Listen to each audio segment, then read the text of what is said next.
Ehi, dico a te, ma hai sentito parlare di web audiovisione? Informazione libera senza bavaglio, trasmissioni su misura, linguaggio potabile, on air a chilometro zero, video promozionali su richiesta, metaverso e gestionali a portata di mano e tanto altro ancora?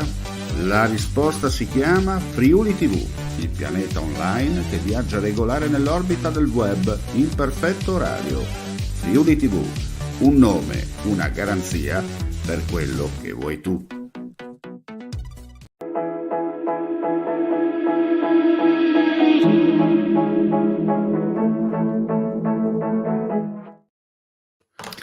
Ben ritrovati gentili amici e amiche alla Visione all'Ascolto per quanto riguarda l'appuntamento con Media Europa Channel, l'attualità e la politica in Friuli Venezia Giulia degli ultimi 7 giorni. Già collegato con noi lo vedete Enzo Cattaruzzi. Allora Enzo, Ciao. oggi abbiamo tanti argomenti. Io direi di partire con lo sport, perché giustamente dobbiamo poi collegarci con due fatti che tra di loro insomma si sommano, e poi anche le altre cose, in particolare l'appuntamento di domani in piazza 1° maggio con la seconda protesta dei cosiddetti trattori che scenderanno nuovamente in piazza 7 giorni dopo quello accaduto lunedì. Allora, caso chiaramente Maignan, la cittadinanza onoraria non è stata votata da parte dell'intero Consiglio Comunale come prevedeva la legge. Qualcuno ha detto occasione persa, occasione mancata da una parte, qualcun altro dice forse il sindaco non ha fatto bene i conti, anzi ha fatto i conti senza l'oste, e più che prendersela con la minoranza se la prenda magari con i suoi in casa, che qualcuno, come si dice, ha fatto il franco e tiratore.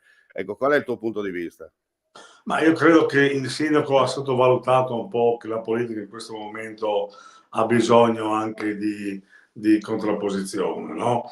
Nel senso che non aveva parlato prima con l'opposizione per far capire il suo intento, la sua voglia di dare questa cittadinanza che secondo alcuni era un po' troppo, nel senso che la cittadinanza è stata data a elementi di grande spessore, grande livello a Udine, quindi a storici, a gente che ha lavorato per l'Udine oltre 30-40 anni. Ora, scusarsi per questa questione va bene perché è giusto, eccetera. Forse la cittadinanza era un po' troppo in là, in sostanza è stata, ma comunque lui non ha concordato con le opposizioni, e per cui le opposizioni gliel'hanno, tra virgolette, fatta pagare, come per dire tu dovevi interpellarci e magari una soluzione la trovavamo, magari invitarlo lì, dargli qualcos'altro, ma non la cittadinanza, insomma, una roba del genere. Certamente questo ha scatenato un po' i giornali, naturalmente la sinistra, il centro-sinistra si è un po' accanito contro la destra cattiva e tutte queste robe qua. La destra dice no, noi abbiamo fatto il nostro lavoro, non possiamo dire che tutti i friulani hanno sbagliato in 4-5, tra parentesi un DASPO bastava quel 4-5 e finita la storia. Anche perché oggi, non so se ho letto su Facebook o in qualche social, ma a Udine c'è sempre una serie di prime volte, no?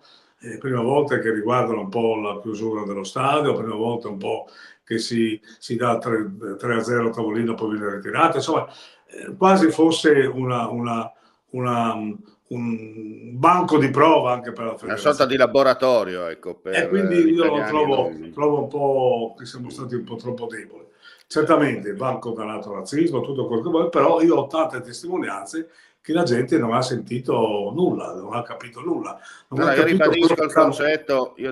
concetto, perché ero presente allo stadio, facevamo, se ti ricordi bene, stavamo facendo Sì, poi sì, la sì, sì. cronaca diretta del secondo tempo, e di famose frasi onestamente io non le ho sentite, però magari i bu ci sono stati, e probabilmente, come hai detto tu, e le immagini l'hanno dimostrato, purtroppo ci sono 4-5 cretini che pensano di andare allo stadio e credono Tanto, di ma essere nell'antica Roma, fatto di dove dire tutto è possibile e niente è impossibile, no? il fatto di dire che il resto del pubblico non ha applaudito quando il resto del pubblico non capiva quello che stava succedendo, quando si dice che il procuratore federale presente non aveva capito niente, non aveva capito che c'era una situazione di questo tipo, quando l'arbitro stesso ha dovuto chiedere all'interessato cosa era successo, in sostanza è una brutta pagina che va archiviata immediatamente. Io penso che le strumentalizzazioni da una parte e dall'altra lasciano il tempo che trovano. Perché? Perché la gente è molto più intelligente, molto più avanti di questi Certo. mezzucci in E sostanza. possiamo dire che anche in la procura federale ha ascoltato un attimo quello che avevamo già detto noi in diretta, cioè ti ricordi, male che vada, probabilmente la curva sarà squalificata per Sì, 1 o 2 sì. turni, ma non tutto lo stadio.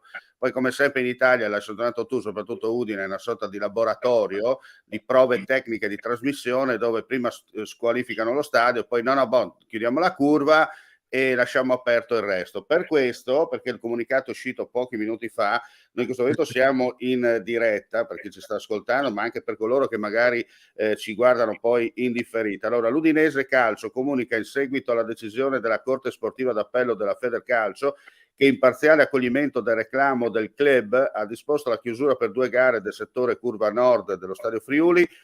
C'è scritto Blue Energy Stadium, io dico Stadio Friuli, che gli abbonati in curva nord avranno diritto al rimborso del rateo di abbonamento corrispondente alla gara Udinese-Monza.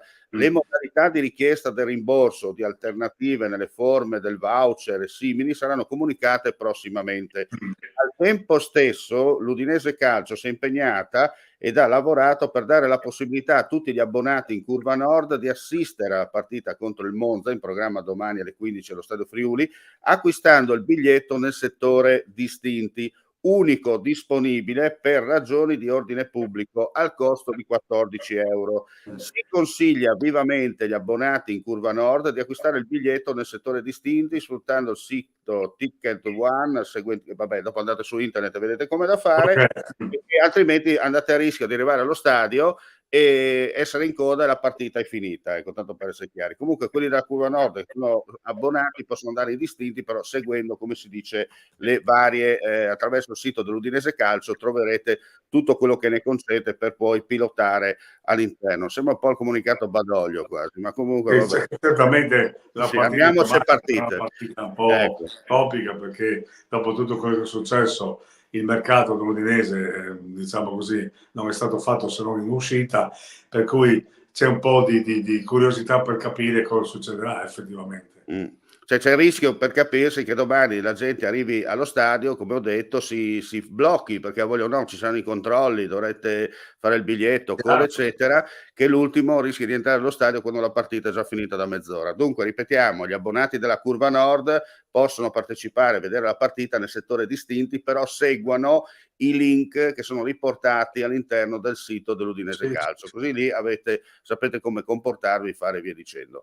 Ecco, questo chiaramente, come al solito, è la solita soluzione all'italiana, no? Dove, ho detto prima, tutto è possibile, niente è impossibile, si fa, si disfa, si cuce, poi tra un mese neanche non ci si ricorda più. Parliamo adesso invece di cose serie. Domani, Enzo, ci sarà la protesta, la seconda protesta dei trattori in provincia di Udine, piazza Primo Maggio dalle 10, 10:30. Chiaramente noi saremo lì presenti per un collegamento live per sentire anche la viva voce dei vari organizzatori e non di questa manifestazione. Però qualcuno dice, sì, adesso protestano, però prima, quando gli sono arrivati i contributi, nessuno protestava. Ecco, non bisogna fare gioco forza di ogni erba un fascio, però anche la situazione della gestione politica agricola, non solo in Friuli Venezia Giulia, chiaramente, ma un po' tutta Italia e in Europa, negli ultimi 30 anni, non dico sia stata gestita male, forse anche peggio, no? Perché i risultati sono questi. ma diciamo questo, che l'Unione Europea va da una parte e noi forse andiamo dall'altra. Mi spiego. La questione del settore primario, cioè dell'agricoltura, è una scelta che abbiamo fatto molti, ma molti anni fa, quando c'è stata un po' la cessione di queste politiche comunitarie sull'agricoltura a favore di un processo di industrializzazione dell'Italia. Se ben vi ricordate bene, al tempo noi avevamo puntato tutto sul famoso porto di Gioia Tauro e quindi le politiche, diciamo così, dell'agricoltura sono andate in mano alla Francia, alla Germania e ai paesi del nord. Ora, recuperando un po' la questione, dobbiamo farci un po' valere perché noi con le nostre biodiversità, i nostri prodotti, siamo senza ombra di dubbio i migliori al mondo. Non solo, ma anche la tracciabilità dei nostri prodotti è la migliore al mondo. Che cosa succede adesso? Succede che la guerra d'Ucraina ha creato un bel problema, cioè i prodotti sono praticamente i primi prodotti di base vengono acquistati in Ucraina, non solo, ma poi si è aperto anche il mercato tunisino, il mercato della Turchia, con un problema, mentre i nostri prodotti sono tutti tracciabili e tracciati, i bio sono tutti, dall'altra parte noi non sappiamo se le filiere sono tracciate, se soprattutto non si usano dei prodotti velenosi o meno velenosi, insomma, tutte queste cose qui. A completamento di questo è chiaro che quando uno vede che vende a 30 centesimi il proprio prodotto, lo trova sul scaffale a 3,50 €, in qualche modo si arrabbia, insomma, no? E chiede una riparamentazione, dice, boh, adesso basta, non vogliamo essere considerati. Quindi questa protesta qui viene da lontano, non è detto che in 448 risolveremo il problema, ma quantomeno verrà dato un segnale al governo attuale e all'Europa, perché non dimentichiamo che andremo al voto fra qualche mese, per cui prima di qualche anno non succederà proprio nulla, però diciamo che le politiche dell'Unione Europea in questo momento sono considerate dai nostri dirigenti dell'agricoltura inaccettabili. In pratica dice noi lavoriamo tanto, produciamo tanto, ma incassiamo poco. In quanto a dire di contributi passati, sì è vero, ci sono stati contributi per dismettere alcuni prodotti, non solo il soia, il mais e tutte queste robe qua, però diciamo che noi dobbiamo tener conto che chi lavora la terra ha un problema in più. Cioè, pensate voi che magari ha una stalla o qualcosa di questo tipo, non ha la libertà di un altro lavoratore. Non solo, senza cibo abbiamo qualche problema. Quindi diciamo non possiamo dire che sono privilegiati nel modo più assoluto, ma è giusto anche che devono essere quasi attenzionati, dando modo a loro di rimanere sul posto di lavoro. Per esempio in montagna, chi va in montagna adesso se non ha non va nessuno, non va nessuno. i servizi adeguati? E quindi dobbiamo anche tener conto che non è tutto bello quello che luce, ma qualche volta... Certo. No, no, ma ti facevo perché giustamente attraverso i social, quando magari pubblica anche la notizia di ieri degli incentivi, via dicendo, qualcuno scrive, eh sì, però dovevano svegliarsi prima, è facile fare l'imprenditore con i soldi Sì, pubblici, tutte sì, ste vabbè, ma dazi e mazzi che sono chiaramente si sì, ma sai, sui rispettano sotto social, forza. sui social vediamo poi anche noi, insomma, vediamo tanta invidia, tanto livore, tanta rabbia che qualche volta viene scatenata lì e vediamo poche proposte, qualche volta bisogna anche ragionarci sopra, no? Insomma, questi qui hanno rappresentato un disagio, la politica deve dare una risposta, c'è poco da dire. Senti, per essere chiari, è la solita battuta, no? È facile fare quello, ma con quello degli altri, no? Quando Esatto, tocca a e per cui te, bisogna tener pruda un conto po', anche no? Come si dice. ecco sì. Poi qui è chiaro che il governo è a favore loro, ma dice un momentino, qua cosa fa Bruxelles, no? Poi dovremmo scendere anche nella politica della regione, insomma, ecco qui potremmo fare, anzi proporrei di fare una puntata perché la questione della politica regionale sull'agricoltura andrebbe vista un momentino E allora a questo punto io ti do il compito in per classe, come capire. si dice. Ecco, il direttore che dà al condirettore il compito in classe, no? Va bene. Sarà tua premura sentire l'assessore Zanier e fissare un'intervista che poi trasmetteremo chiaramente attraverso Media Europa Senz'altro, Channel. anche per capire quello che succede e anche le intenzioni che hanno in regione, che penso, ti dico subito, i funzionari regionali sono tra i migliori d'Italia, per cui non vedo grossi problemi a affrontare la questione. Certamente la burocrazia, come noi sappiamo, ci mette ogni tanto la coda, e per cui Beh, è chiaro. è facile dire la burocrazia, però la verità è questa, c'è poco da Sì. fare. Senti Enzo, per concludere, tralasciamo il discorso dell'antisionismo, Sì. anche lì a distanza tra il centrodestra e il centrosinistra, sul fatto della commemorazione di Gorizia con la 10ª Mass. Qualcuno dice, ma c'è la Slovenia, dove fa il 2025, bla bla bla. Secondo me anche lì fuoco di paglia, inutile, tanto per far vedere che qualcuno La lavora e gente qualcuno fa qualcosa in Consiglio regionale. Se mi è consentito dire questo, dobbiamo anche dirlo. Dall'altra parte ti chiedo, caso Bini? Tanto tuo no che nulla piove? Ma il caso Bini io penso sia ancora in gestazione, nel senso che c'è ancora un dibattito interno. Comunque Bini farà il suo lavoro, insomma, lui sta facendo l'assessore, sta portando anche dei risultati, insomma, non disprezzabili. Certamente le opposizioni stanno chiedendo che venga rimosso, stanno chiedendo dimissioni e vedremo, insomma. Mi pare che l'iter non è concluso per quanto riguarda la politica. Per il resto non sono molto informato, mi informerò. Certamente, no, ma soprattutto c'è da capire anche qui perché tanta confusione, no? Prima di Natale, forse quando non Sì, probabilmente quando non ci sarà più un argomento da trattare a livello di Consiglio regionale, torneranno a tirare fuori dal cassetto il caso Bini, no? Perché quando non hai oddio, il argomenti, no? personalismo, se tu ti ricordi bene, Sì, la scorsa legislatura c'è stato un caso anche Zanin, no? Dove sì, è sì, stato sì. preso di mira. Cioè, ogni tanto la politica fa questo. E invece di prendere di mira i problemi, prendere di mira le persone. Questo in politica io non lo ritengo proprio necessario. Certamente affinché si possa capire, è chiaro, un uomo politico, soprattutto a questi livelli, Chiaro, deve la trasparenza massima, insomma, sia da una ci parte che mancherebbe, dall'altra. Per cui ci secondo me mancherebbe. la querela non è finita, vedremo cosa succederà. Insomma, la crème della crème. Senti, per concludere invece c'è un importante convegno dove sarai presente con il gruppo, no, degli armeni, anche lì ci documenterai poi in maniera video, con interviste, questa sera, no?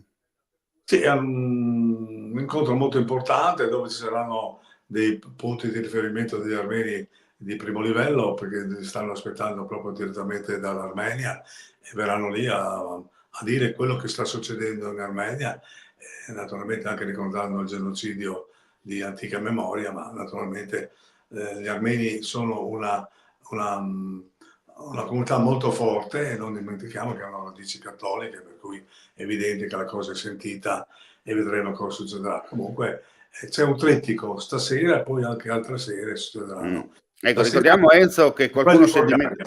se permetti, qualcuno anche si è dimenticato che c'è ancora, no, il conflitto tra armeni e azeri, anche se non Sì, fa sì, sì. notizia come l'Ucraina o altre zone, però ricordiamo che per il Nagorno-Karabakh c'è ancora, insomma, la cosa non è È un niente popolo, finita, anzi. è un popolo che in qualche modo è vessato sia da una parte della Turchia, Mm. ci sono anche venti di guerra da parte della Russia, insomma l'ONU non è che si interessa molto di questa gente Eppure qui. c'è petrolio da quelle parti. Eppure c'è il petrolio, questo è... Forse in Azerbaigian c'è il petrolio, un po' meno forse in Armenia, forse Ma in c'è qualche più. modo mi eh, pare che hanno annesso alcuni territori, stanno vivendo in maniera molto, Ricordiamo che è una molto guerra che va avanti precaria. ancora, ecco, giusto per dovere di cronaca, ricordiamo che comunque è un conflitto interno che addirittura è nato quando c'era ancora l'Unione Sovietica, ecco, tanto Sì, per sì, essere sì, chiari. certamente. Comunque la comunità armena è molto forte in tutti i continenti.